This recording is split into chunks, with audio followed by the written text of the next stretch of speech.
Hi everyone, welcome back to my YouTube channel. So recently ही मैंने IndiGo का एक कैबिन क्रू इंटरव्यू दिया था जो कि था 19 मई को नोएडा सेक्टर 37 में होटल बेलमोंटे में। तो without any wasting time let's come on the point कि इंटरव्यू में कौन से क्वेश्चंस पूछे गए, क्योंकि अभी बिकॉज ये बहुत ही रिसेंटली इंटरव्यू मैंने दिया है, और कौन से क्वेश्चंस आपको इंटरव्यू में जाते वक्त आपको कैसे प्रिपेयर करना है, कैसे आपको क्वेश्चंस जो है वो आ सकते हैं, मैं आपको वो सारे बताऊंगी। Let's come on the point. या तो जो सबसे पहला क्वेश्चन पूछा था, एक्चुअली मैं वहाँ बहुत टाइम से पहुँच गई थी। जो इंटरव्यू स्टार्टिंग की टाइम थी वो 9 बजे थी और जो लास्ट एंट्री थी वो 12 बजे तक की हो रही थी। तो मेरा यही है कि किसी भी इंटरव्यू में हमेशा टाइम से पहले ही पहुँचो, क्योंकि बाद में रश हो जाता है, भीड़ हो जाती है, आपका मेकअप थोड़ा इधर उधर हो जाता है, आपको वो सेट करना पड़ता है, बाद में लड़कियां भी बहुत सारी, तो भीड़ बहुत ज़्यादा हो जाता है। और इसीलिए मैं टाइम से पहुंच गई थी। मैं 8:10 तक मैं पहुंच गई थी वेन्यू पे, होटल बेलमोंटे, जो कि Noida sector 37 botanical metro station है उसके पास में ही है। तो मैं पहुंच गई थी 8:10 के आसपास में पहुंच गई थी। तो उसके बाद मैं नॉर्मल वॉशरूम में जाकर के थोड़ा बहुत मैंने प्रिपेयर करा खुद को, थोड़ा बहुत बाल वगैरह ठीक करे, बाकी मैं घर से रेडी होकर के आई थी। सिर्फ स्कर्ट नहीं डाला था जो कि मैंने वहाँ पे जाकर के चेंज कर लिया था। And after that there was a girls, like वहाँ पे बहुत सारी लड़कियाँ थी ऑफकोर्स, और 9 बजे तक तो काफ़ी सारी आ गई थी। तो ऑलमोस्ट अराउंड 9 o'clock तो हम 70-80 लड़कियाँ थी। तो सारे लोग मतलब ऐसी, कोई चेयर पे बैठा था जिसको जगह मिल गई थी, जो कोई नहीं बैठा था, तो सब लोग अपनी अपनी जगह पे नॉर्मल खड़े हो रखे थे। बट लकीली उस वक्त मुझे गर्मी लग रही थी, तो जस्ट मैं उठ करके गई थी थोड़ा जहाँ पे एसी ज़्यादा थोड़ी चल रही थी। तो मैं जैसे वहाँ पे गई वैसे ही वो सारा है, उन्होंने बोला कि मैं अपने रिज्यूम लेके गई थी क्योंकि मैं रिज्यूम से ऐसे कर रही थी। तो वैसे ही वो सर आए, सर ने सबके रिज्यूम पे उनको नंबर्स दिए, जैसे सेल वाइज नंबर दिया, जिससे वो 1 to 10 के पेयर में वो फर्स्ट इंटरव्यू ले रही थी। उन्होंने वैसे बोला था कि 1 से 8 तक, यानी कि 8 बच्चे एक पेयर में भेजने के लिए, बट उन्होंने फर्स्ट ग्रुप को 1 से 10 में ही लिया था, यानी कि 1 to 10 के पेयर में उन्होंने फर्स्ट जो है इंटरव्यू लिया था। सो हम सारे लोग गए थे, हम 10 लड़कियां थी, एक ग्रुप में गई थी।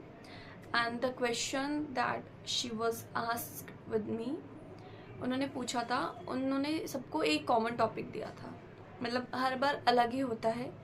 मैं ऑलरेडी इससे पहले भी इंडिगो के इंटरव्यू दे चुकी हूँ, तो कभी हो सकता है कि आपको फर्स्ट राउंड में वो आपसे अलग क्वेश्चन पूछे, बाकियों से अलग क्वेश्चन पूछे। बट इस बार जो हुआ था वो ये हुआ था, उन्होंने फर्स्ट क्वेश्चन में ही हमको एक टॉपिक दे दिया था। टॉपिक था कि tell me something about yourself, और why do you want to become a cabin crew. So this is the main question, I think, that why do you want to become a cabin crew?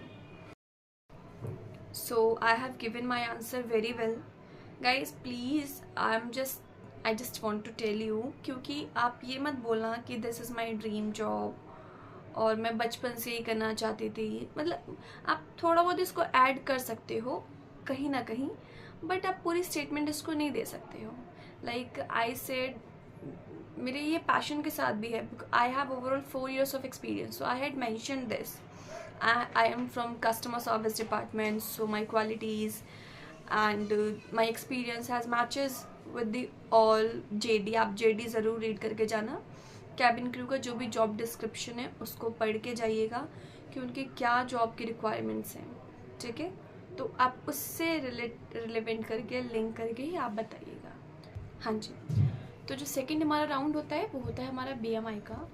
BMI में आपका medical checkup होता है, यानी कि basically होते हैं जैसे कि आपका आइज़, आपका वेट, आपका स्किन पे आपके कोई एक्ने तो नहीं है, कोई पिंपल, कोई बर्थ मार्क, कोई बर्न मार्क, आपके पूरे हैंड्स यहाँ तक आपके वो चेक होते हैं, आपकी पूरी नीज तक चेक करते हैं, और आपके नेक एरिया में कोई टैटू वगैरह, कोई विजिबल एरिया में आपके टैटू वगैरह तो नहीं है, तो वो अच्छे से वो चेक करते हैं, आपके टीथ भी इवन चेक करते हैं। तो गाइस, मैं BMI में रिजेक्ट हो गई थी क्योंकि एक तो मेरा ओवरवेट भी था, बट ओवरवेट में उन्होंने कंसीडर कर लिया था क्योंकि ओवरवेट तो हमारा हो जाता है, थोड़ा कम हो जाएगा ड्यूरिंग द ट्रेनिंग पीरियड। तो मेरा वैसे भी ओवरवेट था, 3 किलो का वेट मेरा ओवरवेट था। और सेकेंडली जो मेरा मेन रीज़न था रिजेक्शन का वो था मेरी आइज़ वीक है, आई एम वियरिंग स्पेक्स। तो स्पेक्स अलाउड है, मतलब इंटरव्यू के टाइम में आप स्पेक्स पहन के वो जो जब रीड करवाते हैं ABCD अल्फ़ाबेट्स, तो आप वो पढ़ के बता सकते हो।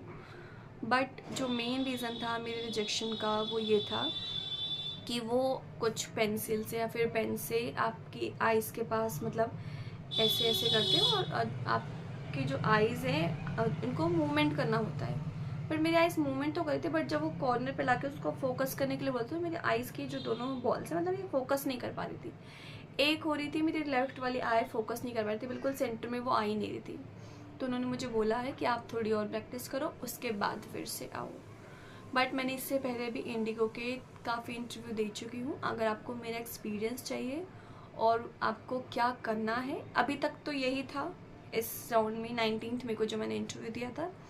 बाकी guys keep practice, be motivated, क्योंकि आपको नहीं पता आपका कौन सा चांस जो है वो आखिरी हो सकता है। तो always give your best, okay. और हाँ, प्रिपरेशन करके जाइए। किसी को लगता है ये इजी है और किसी को लगता है नहीं इजी है, तो गिव योर बेस्ट, जिससे आपको कभी ऐसा ना लगे कि हाँ आपने अपनी पूरी कोशिश या अपना 100% नहीं दिया। तो खुद को प्रिपेयर करके ही जाओ। या सो थैंक्स फॉर वॉचिंग। अगर आपको वीडियो पसंद आए और कोई इन्फॉर्मेशन चाहिए और कोई क्वेश्चन हो, क्वेरीज हो, क्योंकि मैंने बहुत सारे इससे पहले भी इंडिगो के साथ, इवन एयर इंडिया के साथ भी मैं इंटरव्यू दे चुकी हूँ, तो please just let me know, मैं उसके ऊपर भी वीडियो बनाऊँगी।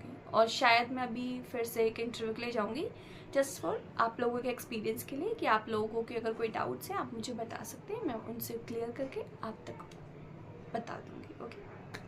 जब तक के लिए बाय बाय, टेक केयर, हरे कृष्ण।